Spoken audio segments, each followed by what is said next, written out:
Hello, this is Michael Gross, and you're watching What's Neat with Ken Patterson. All right. I know, what a great way to roll in the year. We got Jennifer and all my favorite people here tonight. Stopwatch has started. You say that every week about everybody. It just keeps getting better. There's nobody in this hobby that I haven't ever met that I don't like. They're all good people, and that's what I love about what we do. We got a lot to cover tonight. Who we got running camera? Daniel! Welcome to 2022, buddy. Thank you. Yeah. Great to be back. Okay, guys, let's dance. Let's have some fun tonight, right? Yeah. And we got some 3D printed buildings. Yep. All kinds of great stuff happening tonight. Go ahead and give us a countdown and let's have some fun beginning of 2022. All right, in 3, 2, 1. The What's Neat This Week video podcast is supported by enthusiastic model railroaders just like you. Promotional consideration provided by Great Train Shows, a division of Great American Train Shows. Train shows are back. Visit their website for show dates and vendor registration at trainshows.com. And by GL Robotics, with over 61 colors of 3D printing filaments in stock, your gateway to new technology. Check out their website at glroboticsusa.com. Additional support provided by JP3D Models, creating extraordinary full-scale models for your layout. Check out their website at jp3dmodels.com. Further support is provided by the NCE Corporation, the power of DCC. Visit their website at ncedcc.com. And thank you for supporting the What's Neat This Week podcast.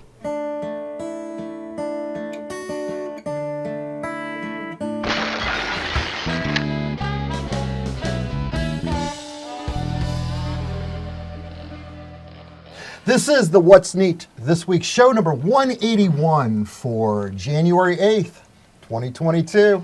Welcome to the new year, folks. This is going to be the best year ever, I promise you. Rock and roll.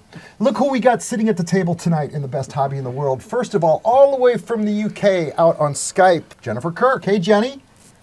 Hi there, and it's an honor to be on. Thank you very much for having me. We always love it when you're on, and I'd like to immediately give you a welcome in that you are now working with the What's Neat crew on the What's Neat show for Model Railroad Hobbyist magazine. Your video editing and the quality of your production work is second to none, and I'm really happy to say that we've got you on board with us. Thank you very much. That's awesome. Sitting next to me, I've got Mike Buddy. Hey, Mike. Hey, everybody. Happy Awesome New to Year. have you. Next to me is my favorite pool player here, James Regier. Hey, James. Hey, guys. How you doing? We are going to play tonight. And all the way on the end, the very respected Campbell Rice. Hello, everyone. Campbell, you're doing very well with that Thank you. Illinois Central caboose and some other models that you've got in the works. I can't wait to see what you come out with next. I can't either. It's going to be absolutely dynamite. All right, without having my pencil in my hand, which I feel awkward, I will say that we got a very neat, albeit a bit late, Christmas card from the United Arab Emirates from our friend out there, our favorite model railroader, Bart. Thank you very much for the card. It's amazing the worldwide reach that we have on this show, and you simply exemplified that when I received your card this week. And also thank you for the very kind personal words that you included in that. I love that about this hobby. I do want to say that the February What's Neat, as I always like to allude to on these shows, I've just about have it completed. It will be done Monday. As soon as I finished an interview with Larry Harrington from our favorite Bachmann Industries out in Philadelphia, Pennsylvania.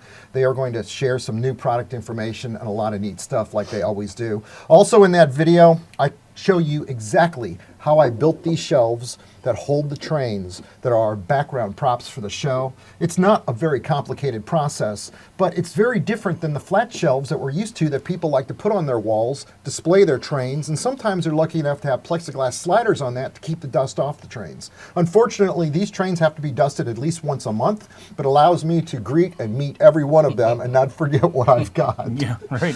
Also in that video, we have some fantastic drone footage from our drone pilot, Dan Scheidel. Idell.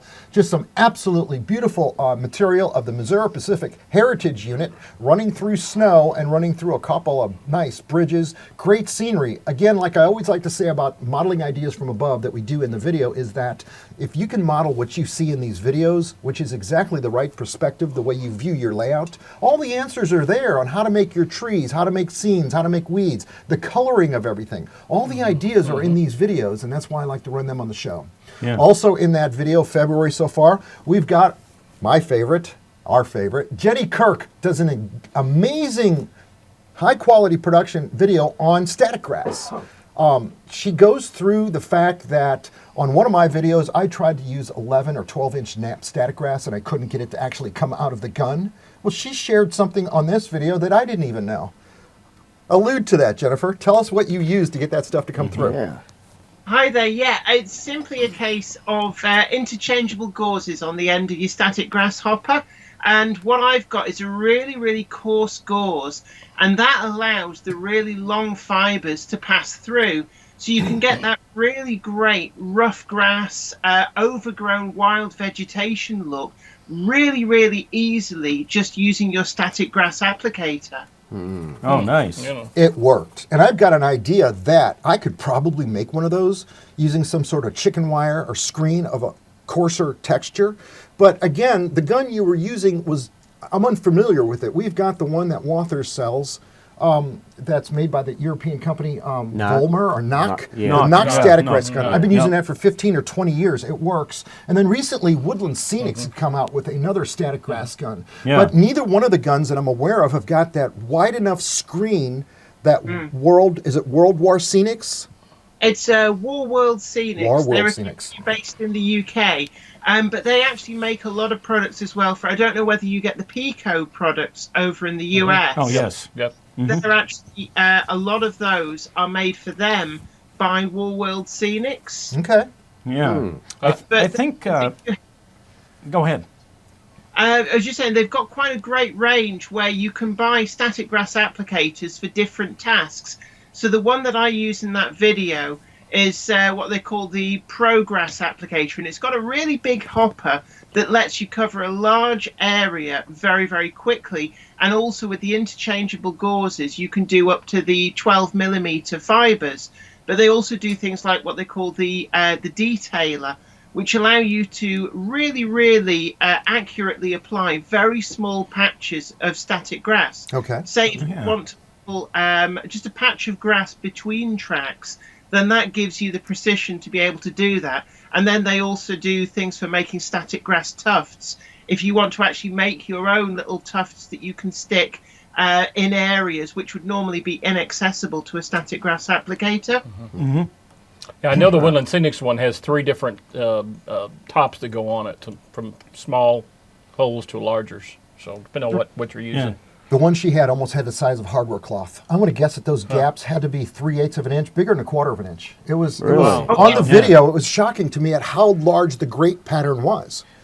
Yeah, I mean, it's like you say, it's almost like chicken wire. It is quite open, but because the fibers are so long, they need those gaps to be able to get through. And I guess if you put the shorter fibers into one of those, they would just fall straight out. But because the fibers Pile are of quite grass. long, That would be bad. That's right. Yeah. Yeah. Again, it's specifically designed for the larger nap. And the one other thing I want to say that I've never seen somebody do before is the way you stacked the grass in this video. This is going to be a treat in February. This is why we like working with Jennifer, because she comes at it from a different angle, than a lot of people do. And the fact that she stacked the grass, she would spray on the spray glue and then use the large nap or drop in flowers or drop in various colors of ground foam, as she calls it. You called it, what's the word you use? Spackles? Sprinkles. Scatter. Scatter. She Scatter. calls it scatter. Scatter. I know, right? I don't have your wagon on the table yet, but that was an amazing freight car that you had made for your Monday morning show. I love that freight car. Now, it's kind of neat. While we're on the topic of static applicators, I think Luke Towan had an instructional about how you can make your own static grass applicator with parts that you can get at Home Depot or at your local hardware store. So Yeah, I made one out of one of those electronic fly swatters. That's but right. Yeah. It just doesn't work as good, though. That's kind of what I was And not thinking. for me. Yeah. You know? Yeah, I mean they're not actually that expensive. One of the things that the range that I use, they're not a huge price, and they do last quite well. And I have seen people who do make them from things like the bug zappers. Yeah. But I'm always really frightened because you're dealing with some quite high voltages. That I can tell you, I got popped several times off of my homemade one. So that's it. Okay, enough of that. In fact, actually, I think somewhere there's a magazine from probably the 1950s or the 1960s which suggests using the transformer out of an old black and white TV. Oh boy, yeah. And you look at that and you think, I think I'll pass on that. What could possibly go wrong, right? Yeah, here, hold It's my not business. that bad. When I made that video for Model Railroad Hobbyist magazine back in 2014 on how to make the static grass applicator out of the bug zapper that you would get from Harbor Freight, Right. right? It was like $3. Yeah. Literally rewired it, put a kitchen calendar screen onto it, which created the charge. But during that video, I remember during the opening, I did that. And yes, You'd think how much static and how much punch can come from those little batteries. 2D batteries. Right. Holy smokes! maybe you've got a key here to boost your ratings because a lot of, there's a lot of YouTube videos out there that get huge ratings when they just shock themselves, kind of thing. I'll pass on that one. it was just an example, not my intent. All right, so I want you to shoot this grain elevator over here on the table, Danielle. This is a grain elevator from Belvedere, Nebraska, and this is made by GP3D models.com. As you guys will remember, we had Jimmy on the show, one of our shows, and he was fantastic. JP3D. JP3D. Jimmy shared with us a lot of amazing buildings that he does print, and including this other one that I've got on the table here. This is the, come over here, Daniel. This is the Fairbury, Nebraska Rock Island Depot that Jimmy had brought here, and I didn't let him go home with it after I saw it. I was so amazed at the fidelity. In fact, we had a visitor here tonight that was one of the originators of the Midwest Valley Modelers Layout Club, and when I showed him this building tonight and told him that it was 3D printed, he was astonished at the fact that you can do a building of that size, albeit in multiple parts. Yeah. But you guys have got to check out the stuff that Jimmy does. His work is amazing. And I'll just say there's actually two technologies at work in the station. There are. The bottom of the station, or all the brickwork, is done with the filament printing. The top is done with resin. That is the correct. roof is done with resin. Now, he says he's going to do the entire structure at this point on the ones that he sells to folks with the resin printer. Right. That it gives them better fidelity with regards to the brick. And he showed us an example wall, and I do agree it does. But this isn't bad with a filament printer either. They both are acceptable in that I have used this already in a couple different photo shoots that I've done as a background prop, and it looks dynamite, even out in outdoor sunlight. But you can check out all of the work that Jimmy Potberg does at JP3D, and this, let me get this right, I wrote this down, jp3dmodels.com. I looked up his website tonight. He has come a long way since just 5 weeks ago when he was on the show with us. There's a lot of great models to be had on there, including this train station from Salina, Kansas. This is a Missouri Pacific train station, and I gotta show this to you. While he's zooming in on this, check this out. This building is literally only 6 parts. The way he's designed it, it's such a simplistic design that you don't have to assemble all the walls and try to get all the stonework to match up on the corners. It's already done for you. Do you know, sometimes when we build these plastic structures and we get to the corners mating together, then we got to come in with body putty and make the stones and the grout match up so it matches. This is already done for you in that this structure, other than the eaves and the windows, you're dealing with 6 components to build this building. Right. So not only is this stuff designed well, it's freaking designed very well in that he's thought out the process of how us modelers would eventually build it. And notice that all of the divides within the building are well thought out too, so that it goes together where the building would have natural joints, that where things may not match up just perfect. So it's... What I'm impressed by is the thickness of the walls. That's always Well, a key you did that there. on your Illinois Central caboose. You made the walls thick. Yes, yep. How's that project coming for you? Well, we'll get into that. Okay.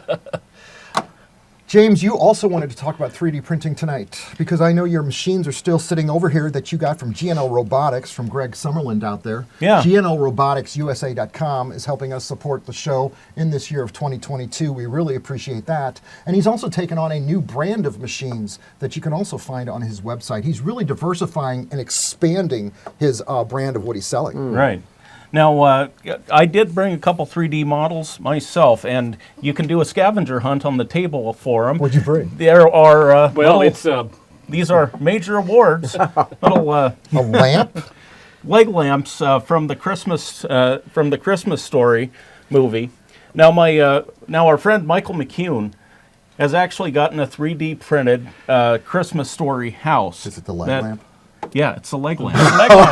And so he was like, "Hey, James, can you print me a leg lamp?" And I was like, "Well, sure." And I just simply scaled down the leg lamp that I printed at Christmas, I think, last year. Okay. In fact, I had it on the show. Yeah, I scaled it down to HO scale. It's a scale 4 feet tall, just like the big ones that they advertise on Amazon. That's what I was going after.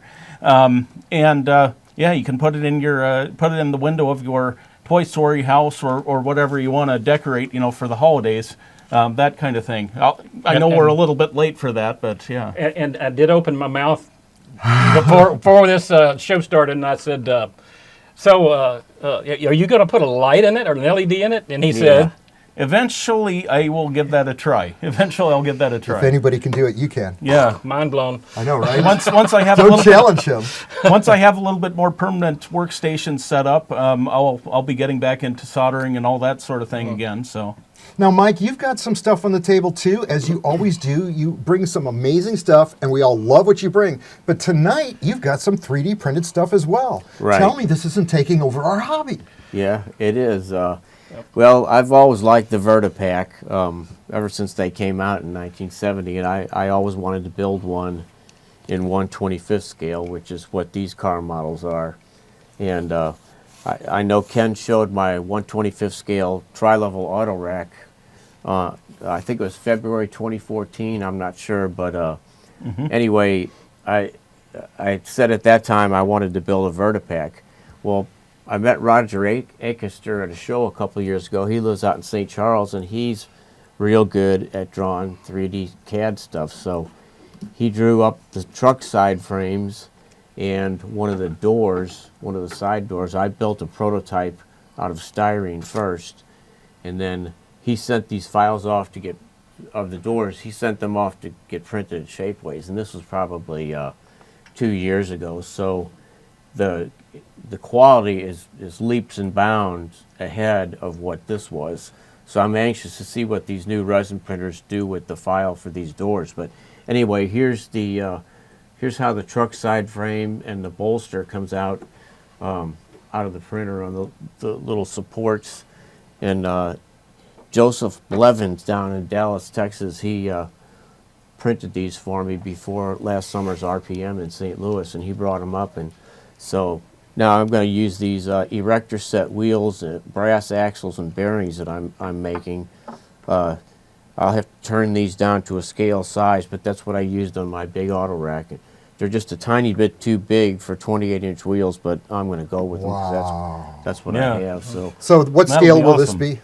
1/25th. 1/25th. Close So to 1/24. is that the Yeah. scale of the Vegas, I guess, Right, obviously. right. And how many Vegas do you have to build to put into this? 30. So I've already got most of the cars done. I'm a car modeler as well, and I made another 2 body styles of Vegas, one with the notchback and then a station wagon. So I casted some of those, and that project's been going for like 5 years. That's amazing. So Yeah. we'll see if I live long enough to finish it. Jenny, are you seeing the same thing in the UK where people are doing a lot of 3D modeling now from scratch? Oh yeah, definitely. It really is becoming the next big thing, and it gives people the flexibility to make exactly what they need, even if it was something that a commercial company wouldn't be able to tool up to mass produce. You can make bespoke one-off items, and I've seen specific buildings for specific locations being made, all sorts of rolling stock being made. It's really becoming quite a huge thing now. Yeah, as a matter of fact, there's this gentleman, I think think his name was Tim, contacted me on Facebook. And I think he's a fan of your show as well. He's on your Facebook group. And he's been producing all of these 3D models of appliances, lawnmowers, barbecue grills, that sort of thing. And he's launching his own line, going to be in both HO scale and 00 scale. I think that's the British equivalent. Is that right? Yeah, I think it's Tim Scale. Tim Scale, yes, that's right. Yeah, he's approached me as well, and like you say, there's some great little detailing parts like washing machines, all kinds of different washing machines. So, if you want a hot point or an Indesit or whatever, right, he's got little models for them. Yeah, that's great. It's pretty fantastic. All the stuff that you're able to come up with. I mean, you have those interior cardboard sets that you can get for all those design preservation buildings now. But now you can even do it with 3D, so that you have look real, yeah. So you have all of the models within that building. Now, one interesting thing about this, and I've discussed it with Campbell just a little bit the other day on the phone, and that is when you're doing runs of thousands of models. I mean, literally like what Athearn or Bachmann has to do. When you're doing thousands of models, 3D printing isn't there yet, because unless you've got a print farm of a couple of hundred machines with a few attendants running those, I mean, the grain elevator, Jimmy told me, takes an entire week to print. So when you're running through that many objects, imagine the Helgen buildings that Wathers has got their name on. If they're coming out with all those train stations, all those little parts, 3D printing isn't quite going to beat injection molding yet with regards to quality of speed and quantity. That part's not there yet. But the thing you don't have to go through is the big startup costs as you do when you cut a die. I remember these Bachmann K27s back, go back 15 years when those came out. That was well over $750,000 in die work to make the 2,000 parts that go into that locomotive. That's something where 3D printing isn't there, but for us lay folks that build our models one at a time, it's definitely there. Great. So there's a balance point that hasn't quite been reached yet, but I can't wait to see how that turns out. Well, I think we're closer than you think in some ways. Okay. Because there are resins out there that are specifically designed to put into molds, so that you can mass produce your product that you just 3D printed. Now, I haven't used any of that yet or experimented with it yet, but it is out there, and it's coming. So that if you can extrude that styrene into your molds, then your production costs of creating the molds are going to be much lower, because you just have your 3D printed mold. There you go.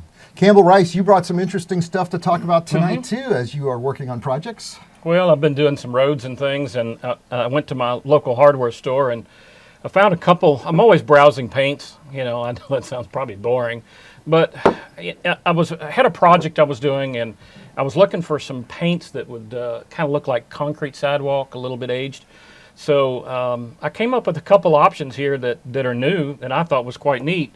One is this Rust-Oleum multicolor texture. It's sort of a black gray. You can kind of see the top color.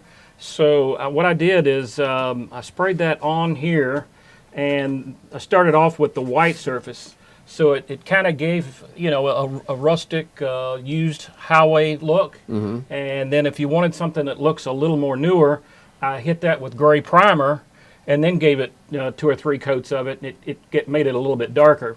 But you can see the difference, between the two, between new or old, and it worked quite easy. And then, of course, you can put your striping on it then, and then you can make some cracks, with a fine tip black pen, and it turns out pretty good. Yeah. So, just that Rust-Oleum paint there. And I also, for my original plan, I went in to try to do was to get something that looked like concrete. And this Krylon Fusion textured sandstone makes a great concrete look, and it's kind of, I don't know how well the video will pick it up, but it is also a kind of a multicolored textured type of paint too, and just a couple coats, and put it on there, and it's just real easy and real quick to do. So very cool. That's awesome. So I came up with that, and As far as the cabooses, Yes. hand me that kit here, Mike. You Oh, got it? it's in the other room. Sorry. Oh, okay. Would you mind getting it, Yeah. or somebody? Daniel's got you. Daniel's Daniel's got it. So, as most of you know, I've done the kits, 3D printed kits with for the Illinois Central, and it is a resin printed as well. Okay. And this whole thing started by a friend of mine and myself that wanted to put these together basically for ourselves. And as more and more I started showing it around and talking about it to more and more people, thank you, came out that wanted it. So I've gotten, so far, I've got 30. And I've got 20 more on the way, but we're just getting ready to start it. So this is the kit. This is what they look like. I experimented with boxes, and I really like the plastic bags best because people can kind of look in there and see what you got. You know, that way people aren't taking them apart in a store or getting them home Right. and opening them up and going, whoa, that's way more too technical for me. Yeah. But I've got all the instructions in there. I think people are going to like them. It includes everything but paint and decals. There you go. Yeah. Katy trucks, Katy couplers.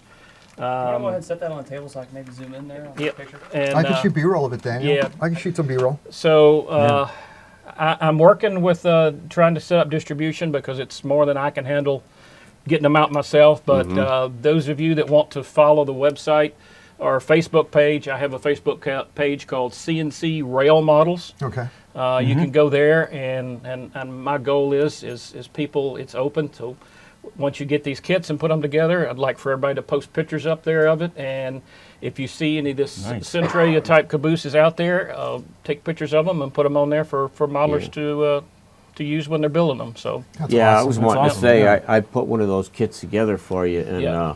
when you guys were talking about this station, that's exactly the way your caboose Yeah, goes yeah. together. All the corners are already pre-printed, so it's just like modular sections that can only go together one way. right? Right. And you know, before you know it, you have the whole body with the cupola and everything done, and then you go, you know, put your drill, your grab irons and stuff on. Yeah, So- that's the most occupying The part of the right. time. It's putting the detail parts on. But Yeah. the caboose Yeah. goes together so simple. But it does. Yeah. you know, if your level of technology doesn't go that high and you don't want to fool with putting all those grab irons and all that little bit of detail on it, you It's don't still- have to. Yeah, right. It Right. still You looks know, good. it just still looks without good. all that Looks stuff. complete, Yeah. It's, you know, build to your Yes. heart's content. You know. Yeah. Yeah.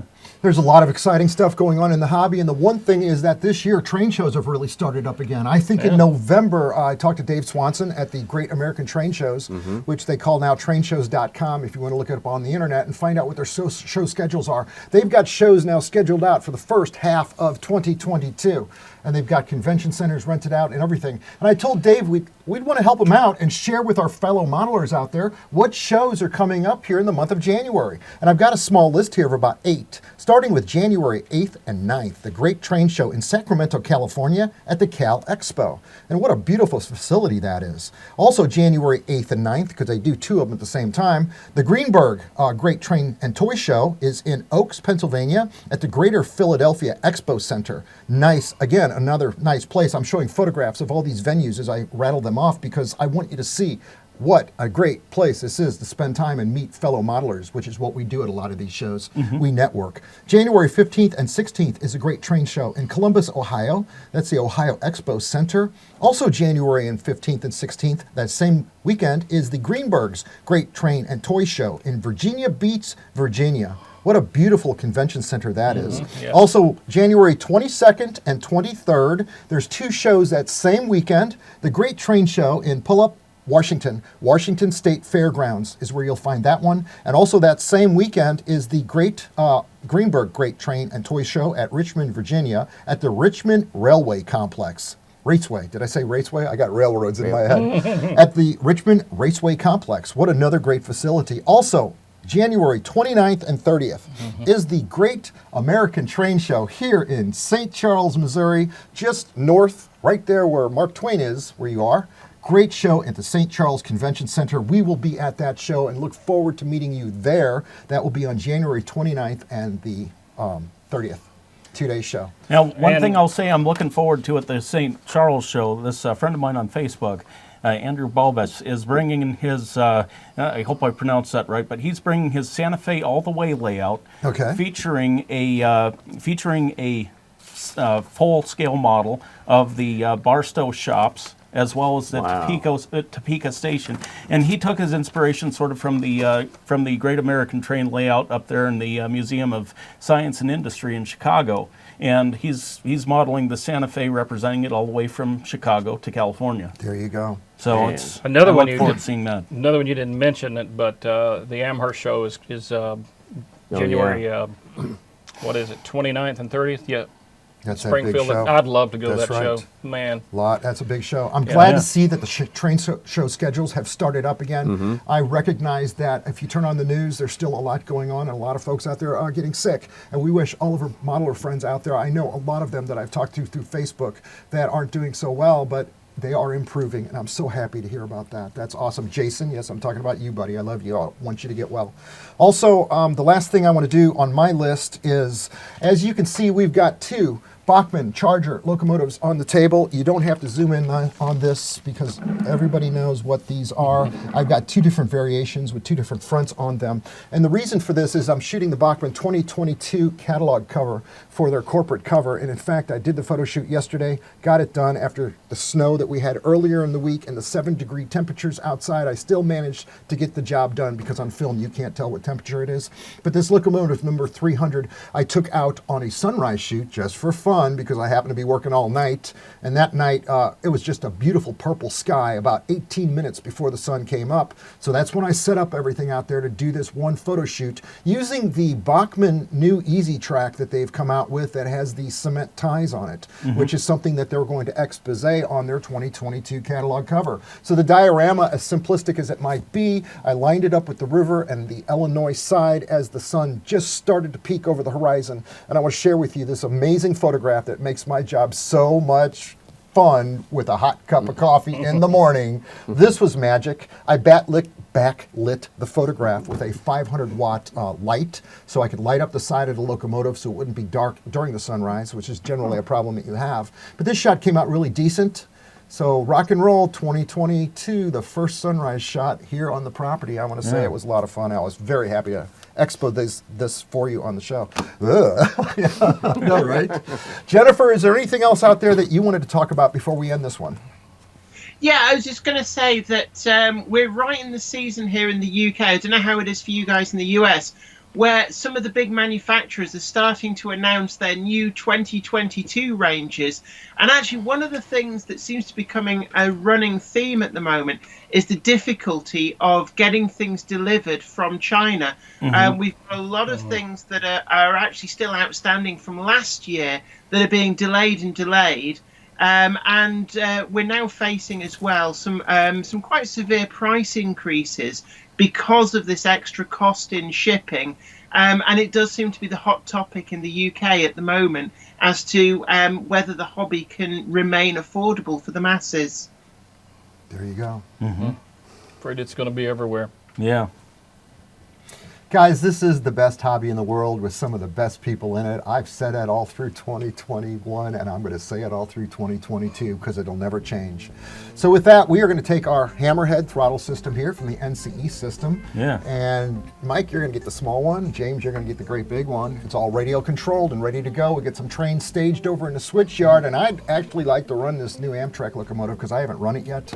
It's got that full TCS wow sound in it. Yeah. And I'm really looking forward to the lighting effects on this one. So with that said, folks, let's go run some trains. All right. All right. Okay, keep number 1 rolling. Let's do a thumbnail shot, gentlemen. All right. In this.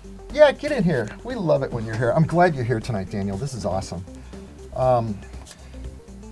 Here you go. Ready? Jennifer, there you go. Thumbnail, good. All right. Okay, let camera 1 roll. I'll roll credits. I'll kill sound. All right. Go ahead and kill number 2. We made it through the first show of this year, number 181, guys. Yeah. Easy. What, Campbell, 35 Yeah. minutes or so? We are at 33:28. All right. Good. Jennifer, I love it that you're here, and thank you for starting to work with us. I am excited about this. You're welcome, and thank you ever so much for bringing me on board. I'm glad you liked the video. Oh, Joe Fugate and everybody are going to love your quality of work.